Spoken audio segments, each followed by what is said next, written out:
creek ran low that April morning, sliding over pale limestone like a thin ribbon of silver under the Texas sun.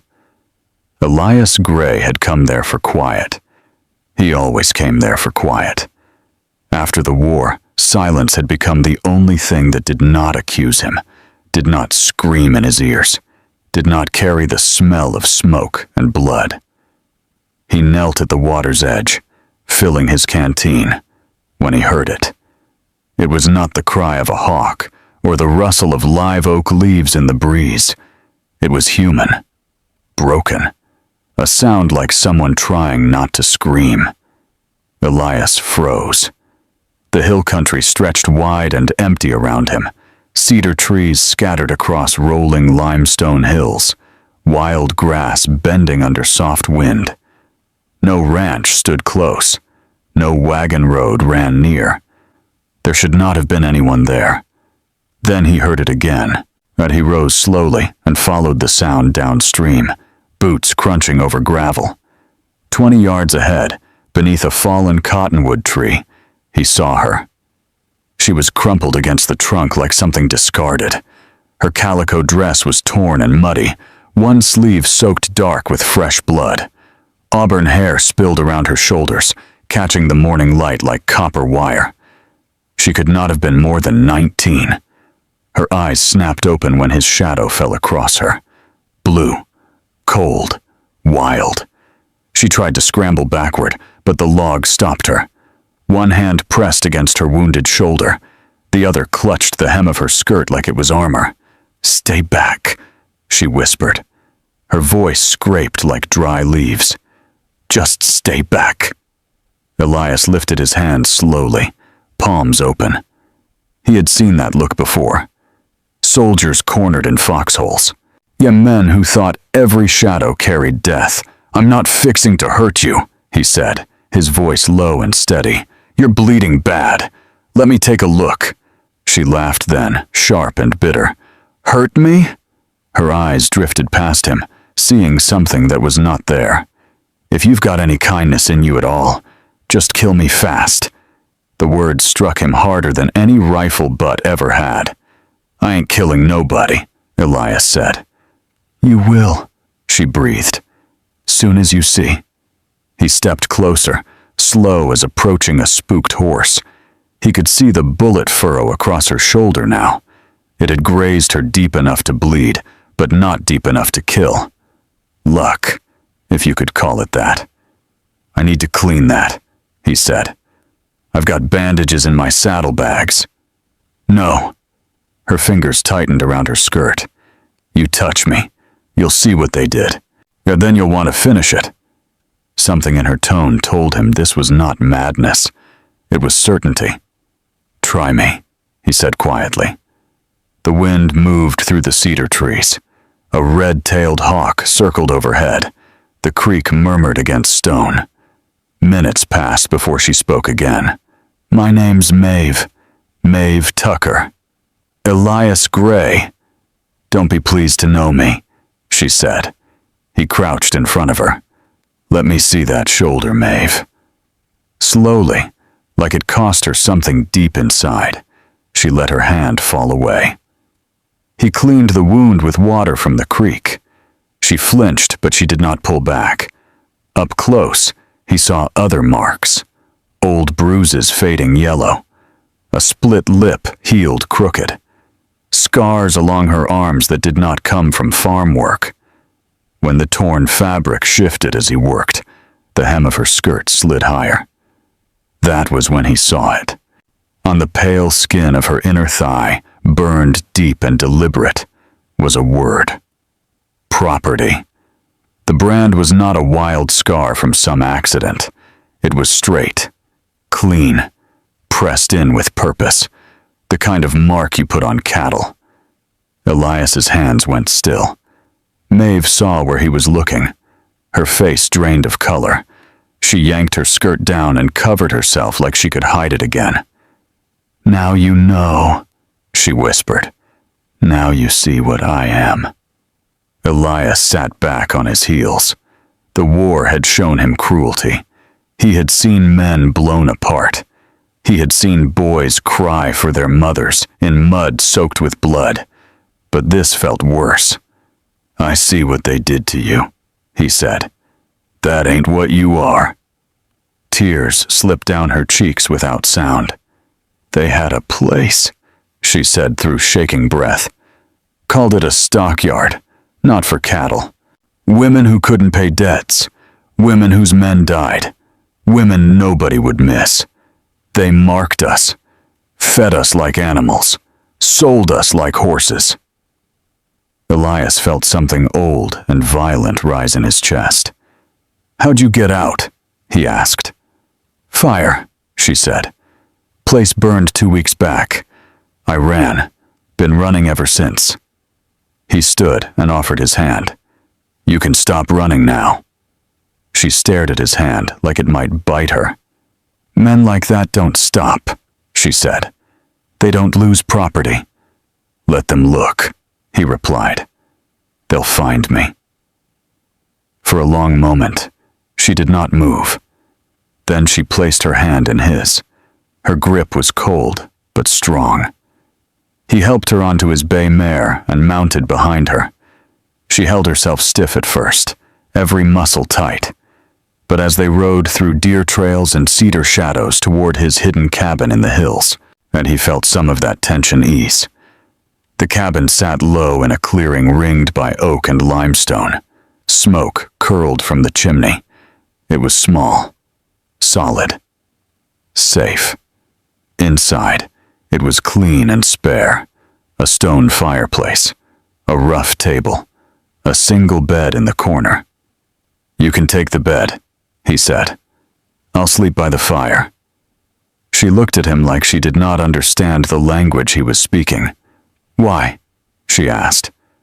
"What do you want?" He thought about the empty nights, the silence, the way the war had hollowed him out. "Maybe I'm tired of being alone," he said. "Maybe you are too." As she sat carefully in his chair, her hand smoothing down her skirt to hide the brand that no cloth could truly hide, Elias understood something clear and dangerous. Nothing about this was going to be simple. And somewhere out there, that the men who had burned that word into her skin were already looking. And when they came, he would be the one standing in their way. The first 3 days in the cabin passed like two wounded animals circling each other, careful not to startle, careful not to trust too quickly. Elias kept to his routines. He checked snares in the hills, chopped wood, mended leather by the fire. Maeve stayed near the window, watching the trees like danger might step out of them at any moment. Her shoulder healed clean, the angry red fading to pink. But the deeper wounds did not close so easy. At night, she sometimes cried out in her sleep, a small sound like a child lost in fog. Elias would wake at once, sitting up by the fire, listening to her breathing steady again. He never touched her without warning, never stepped too close without speaking first. On the 4th morning, he found her standing before the cracked mirror near the wash basin. She studied her reflection like it belonged to someone else. "They cut it," she said softly, touching the ragged ends of her hair. "First thing they did. Said long hair was vanity." "It'll grow back," Elias replied. She turned to him. "You got scissors?" He fetched the small pair from his shaving kit. She sat in the chair by the fire, back straight. He worked slow and careful, trimming until her auburn hair fell even around her face. When she stood again and faced the mirror, something had changed. She still carried fear in her eyes, but beneath it lived something else. Defiance. "You look like yourself," he said. She gave the smallest smile. "I ain't sure who that is anymore." That evening, rain drummed against the roof as they cooked together in quiet rhythm. She chopped vegetables while he fried salt pork. When they sat to eat, she surprised him. "You got family?" she asked. "Had a brother," Elias said. Lost him at Fredericksburg. Ma and Pa gone too. She nodded. Mine had a small farm near Austin. Yankees came through. Took everything. Pa tried to stop them. They shot him. Ma signed something before she died. Said it would pay the doctor. Next thing I knew, I belonged to a man named Jonah Bexley. The name settled heavy in the cabin. He ran the place? Elias asked. She nodded once. Called it lawful debt. Said we owed him work. Said we signed papers. We never saw no papers. Just irons. She did not look at him when she said it. The rain fell harder. The next morning she stood at the door, breathing in clean air like it might wash something out of her lungs. Maybe we should go to Bandera, she said suddenly. I can't hide forever. Elias studied her face. Fear still lingered, but courage stood beside it now. Bandera's small, he said. We'll keep it quick. She braided her hair neat, wore one of his spare shirts belted at the waist, and an old pair of trousers. With her hat pulled low, she looked like a ranch hand. They rode into town late morning. Bandera sat quiet between limestone hills, a handful of buildings along a dirt street. The general store, the saloon, the blacksmith shop. Maeve's grip tightened around Elias's waist as they dismounted. Inside the store, Mrs. Henderson greeted them with careful eyes. Elias bought iodine, bandages, flour. Maeve stepped forward and touched a bolt of sky-blue cotton with tiny white flowers. That one, she said softly. It was the first time she chose something for herself.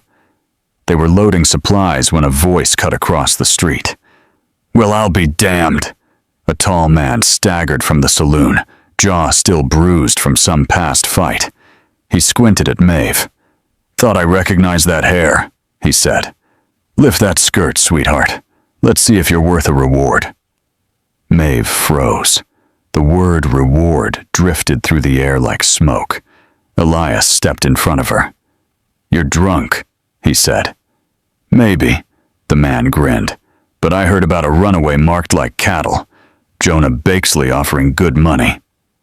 The street grew quiet. Faces appeared in doorways. Men smelled profit. Go on, the drunk pressed. Show us what's branded on that leg. The word branded hit Maeve like a blow. Elias felt her shaking behind him. That's enough, Elias said. The drunk laughed and took a step closer. Elias's fist dropped him in the dirt. For a second, silence. Then murmurs. Maybe he's right, someone said. If she's property, returning her's the law. The sheriff's dead, another voice added. Law's still law, said a rancher named Samuel Cross, stepping forward.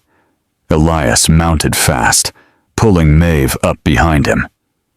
She belongs to herself, he called. As they rode out, the drunk shouted after them. Jonah Bexley's got men everywhere. You can't hide stolen goods forever. That night in the cabin, Elias told her what he knew. I'm riding back tomorrow, he said. Need to see this Bexley. You can't, she whispered. I need to know what's coming. He returned to Bandera alone the next day. Inside the saloon stood a man too polished for the hills. Silver hair, expensive boots, a sheriff's badge pinned to his vest like decoration. Jonah Bexley. His voice was smooth as polished wood. The young woman in question, Bexley was saying, is legally bound by debt. Her mother signed proper contracts. She is my property until her obligation is satisfied. Elias stepped forward. People ain't property. Bexley's smile did not reach his eyes. You have 24 hours, he said quietly to Elias. Return what you've stolen, or I will collect. Elias rode home hard. He found Maeve waiting in the doorway. He's coming, Elias said. They spent the night preparing, cleaning guns, counting ammunition, tearing the blue cotton into bandages. Near midnight, they heard horses. 3 riders moved through the dark like wolves. Elias blew out the lamp. "Back room," he whispered to Maeve. "Bar the door." Boots pounded. A window shattered. Flames licked the curtains. Gunfire exploded inside the cabin. Elias fired through the door. A man fell. Shotgun blasts tore splinters from the walls. Smoke filled the air. A bullet slammed into Elias's side. He staggered but stayed upright. "Where's the girl?" a voice shouted. The bedroom door opened. Maeve stepped out, pistol in hand. "Leave him alone," she said. One of the men raised his gun toward Elias's head. The shot that rang out came from Maeve. The man dropped. Chaos followed. Elias grabbed a fallen pistol and fired again. Another attacker fell. The last man fled into the night. Smoke hung thick in the cabin. Maeve rushed to Elias as he slid down the wall, blood soaking his shirt. "They'll come back," she whispered. "I know," he said, forcing breath through pain. And somewhere out there, Jonah Bakesley was already saddling more horses. 3 days later, the hills no longer felt like shelter. Elias lay pale against the cabin wall, his wounds bound tight, but still bleeding through. The man who escaped had carried word. That much was certain. Maeve moved through the cabin with steady hands, but inside her chest, her heart beat like a drum before battle. Before dawn on the 4th morning, she heard it. Horses. Not 3 this time. Many. Torchlight flickered through the cedar trees, small flames moving between trunks like hunting spirits. Elias struggled to sit up, pain carving lines deep into his face. "He's here," he said. Jonah Bakesley stepped into the clearing just as the first light of morning touched the limestone hills. He looked immaculate despite the ride. Coat clean. Boots polished. The silver badge pinned to his chest gleamed. Behind him stood 6 armed men. "Well," Bakesley called calmly, "this has gone on long enough." Maeve stepped in front of Elias before she even realized she was moving. "I told you," Bakesley continued. "Return voluntarily and we avoid unpleasantness." "I ain't going back," Maeve said. Bakesley sighed like she had disappointed him. "My dear, you never left. Legally speaking, you remain my property until your debt is satisfied." "You forged those papers," Elias rasped. Bakesley's eyes flicked to him with cold amusement. "Your mother signed," he said to Maeve. "Medical bills, funeral costs. I offered her mercy." "She offered your service." The words hit like a hammer. Maeve swayed but did not fall. "You're lying." "I have the documents," he replied smoothly. "You owe approximately $3,000. At standard rates, that is 15 years of service." 15 years. Her stomach turned. "Reduce it to 10, Bakesley added. "If you surrender now." One of his men pressed a rifle to Elias's temple. "You refuse," Bakesley said softly, "and your friend dies." The forest went quiet. Even the birds held their breath. Maeve looked at Elias. Blood soaked through his bandages again. He was fading. She saw it. "I'll come," she said. "No," Elias breathed. "I'll come," she repeated louder. "But I want to say goodbye." Bakesley nodded graciously. Maeve knelt beside Elias. To anyone watching, it looked tender. But when she leaned close, she whispered, "Trust me." Then she stood. Her hand moved to the pistol at her belt. "You want your property?" she said. "Come take it." She fired. The bullet struck Bakesley high in the chest. He stumbled backward, shock spreading across his face like a crack in glass. For one heartbeat, His men froze. That heartbeat was enough. Elias rolled behind a limestone outcrop and fired despite the pain tearing through him. One gunman fell. Maeve dove for cover behind an oak tree, firing again. Gunfire shattered the quiet dawn. Bark splintered. Birds exploded into the sky.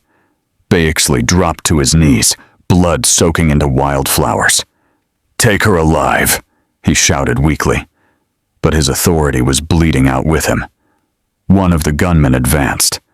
Maeve steadied her aim and shot him down. Another rushed left and caught a bullet from Elias. Then came a new sound.